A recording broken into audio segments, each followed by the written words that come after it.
Que el Señor esté con todos ustedes.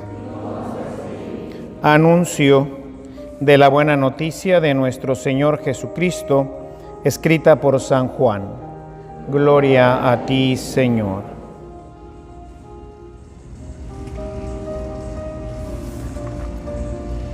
En aquel tiempo, Jesús dijo a los judíos: Yo les aseguro, el que es fiel a mis palabras, no morirá para siempre.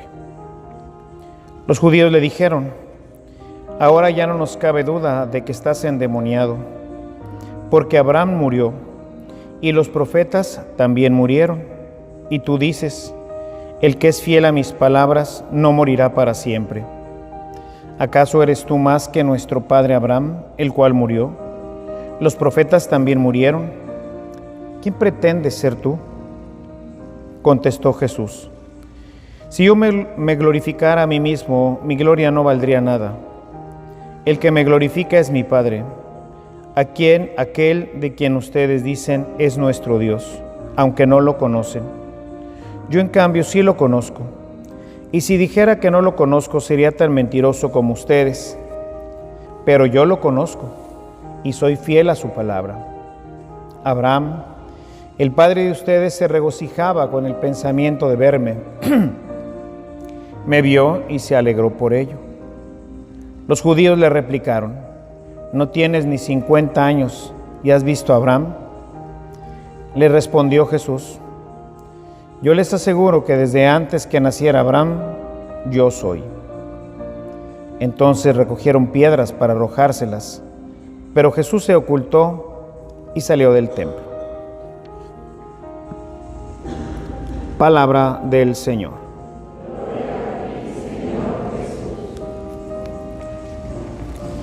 Siéntense un momentito, por favor. Continuamos leyendo este tremendo capítulo 8 de San Juan, un texto místico, teológico, en fin, una presentación completa de su persona y del Padre. Pero para nosotros el mensaje sigue siendo, por un lado, la fidelidad de la que hemos venido hablando en estos días, porque pues es fundamental, decíamos ayer, cómo nuestra vida pues tiende a erosionarse. Hoy quisiera resaltar sobre todo el tema de ser fiel a las palabras del Señor. El tema de la palabra es fundamental en nuestra vida, porque es la instrucción, ahí es en donde está el camino. O sea, la palabra es el camino, la verdad y la vida, identificándose Jesús con esa palabra. Por eso es fundamental que el católico particularmente regrese a la Sagrada Escritura. Hemos construido muchas de nuestra vida y muchas de nuestras prácticas religiosas en tradiciones, en costumbre, que viene ciertamente de la enseñanza de la palabra, pero que poco a poco va quedando pues al margen de la enseñanza de Jesús. Es muy importante que tengamos tiempo también, no solamente para la oración, que es la que hemos venido pues puntualizando durante estos días, sino también para la palabra. La semana próxima recorreremos con Jesús este camino hacia la gloria. Un camino que nos muestra cómo la palabra se hace vida. Una palabra que pues no fue muy grata para Jesús. Estaba profetizado, dirá más adelante Jesús a los discípulos de Emaús, recordarán ustedes que les fue explicando cómo, empezando por Moisés y pasando por todos los profetas, pues les fue explicando que esta era la forma como tenía que ocurrir, que este era el camino del Mesías, que no era un Mesías triunfal, sino que la palabra lo decía, ahí estaba, pero no la conocían, no la habían profundizado.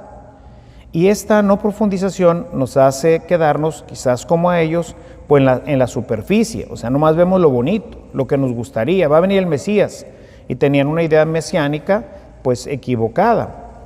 Esta idea del mesianismo en gran parte pues la fue desarrollándose plenamente durante el exilio, y pues venía pues mezclada todavía con algunas ideas babilónicas, ¿verdad? El mesianismo babilónico, o sea, el gran Salvador, pero una salvación a base de la espada, a base de la guerra, donde se restablece un reino en base al poder.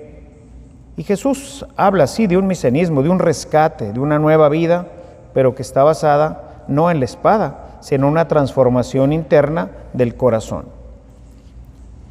El no entender claramente la Escritura llevó a los fariseos y en general a los doctores de la ley a proponer un mesianismo falso. Y por eso pues fue muy difícil que reconocieran a Jesús, porque esperaban otro tipo de Mesías.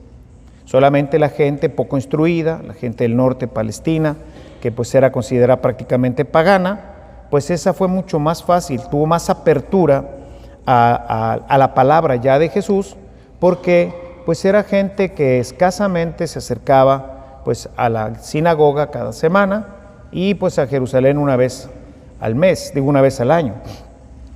Entonces todo esto pues permitió de alguna forma que fuera más simple. Pero pues si no tenemos un conocimiento real, pleno, adecuado de la palabra, pues podemos tener expectativas pues equivocadas, ¿no? ¿Cuánta gente, por ejemplo, cuando muere una persona, pues le echa la culpa a Dios, ¿no? No, es que Dios se llevó a mi hermano, o Dios se llevó a mi papá, o todo este tipo de cosas que tienen que ver con la muerte, cuando Dios no es así, o sea, Dios no es malo, Dios no mata a nadie. La vida es una situación transitoria en este mundo. Desde que nacimos, desde que fuimos engendrados, de hecho, desde ese momento empezamos a morir. ¿Sí? Nuestra vida no está hecha para este mundo. Jesús lo dice claramente, mi reino no es de este mundo. Y su resurrección nos habla de esta nueva vida, pero necesitamos conocerla, profundizarla. Y esto para ustedes y para mí, les decía ahora en los ejercicios espirituales, que aunque es un tema que siempre me ha gustado, me ha apasionado, el tema de la vida eterna, ¿verdad? La vida en el cielo, pues la verdad no había profundizado en muchos textos, no me había dado la oportunidad, como lo hice ahora para preparar los ejercicios, de profundizar en esto, porque esto también tiene que ver con nuestra muerte, tiene que ver con el sufrimiento, con el tránsito, en fin, todo lo que vimos durante los ejercicios. Y eso es por falta de profundización en la palabra, porque esa es la palabra que nos va a llevar a la eternidad. Por eso dice Jesús, el que es fiel a mis palabras, no morirá para siempre. ¿Por qué? Porque viviremos en la luz, porque la palabra nos conducirá, porque la palabra nos mantendrá siempre en el camino. Y ese camino, el camino de la palabra, el camino propuesto por Dios, pues es el camino que lleva al cielo. No moriremos para siempre, entendiendo no morir para siempre, el vivir eternamente con Dios en el cielo. La muerte se identifica con la separación total de Dios en el infierno. Entonces, una invitación para que, sobre todo durante esta semana, ¿verdad?, no nos conformemos solamente con lo que podamos ir pues avanzando nosotros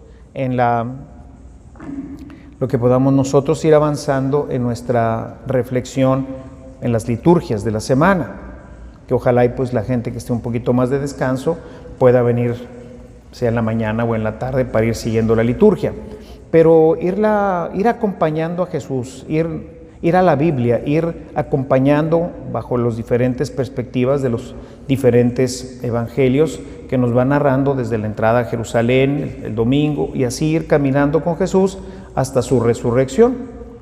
Iremos enviando todos los que están suscritos al podcast, estaremos pues proponiéndoles estos videitos que hice hace algún tiempo sobre Voy camino al Padre, donde iremos pues reflexionando día con día de lo que Jesús hacía, según nos narra la Escritura, día con día en su camino hacia el Padre.